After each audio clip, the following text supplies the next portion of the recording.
Dinas Satuan Polisi Pamong Praja atau Satpol PP di Kabupaten Lebong menanggapi naiknya jumlah virus COVID-19. Dalam hal ini, Polisi Pamong Praja bergerak cepat dalam menyikapi naiknya virus corona di Kabupaten Lebong. Kabid Satpol PP beserta anggota melakukan penjagaan serta pemeriksaan di depan pintu masuk kantor pemerintahan daerah atau Pemda Kabupaten Lebong. Kegiatan penjagaan dan pemeriksaan ini bertujuan agar terputusnya tali mata rantai virus COVID-19 serta mengurangi jumlah penyebaran di Kabupaten Lebong. Hari ini kami sudah melaksanakan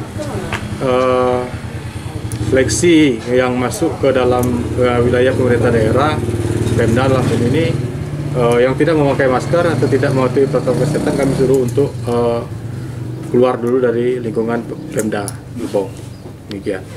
Dalam waktu dekat, Satpol PP akan turun ke lapangan untuk memberi himbauan serta sosialisasi terkait prokes COVID-19 yang bertempat pada tingginya tingkat keramaian, yaitu Pasar Muaraman dan Pasar Terminal. Rencana kegiatan kita yang lain, mungkin dalam waktu dekat ini kami akan melaksanakan sosialisasi ke masyarakat, khususnya di pasar ya, terkait dengan protokol kesehatan COVID.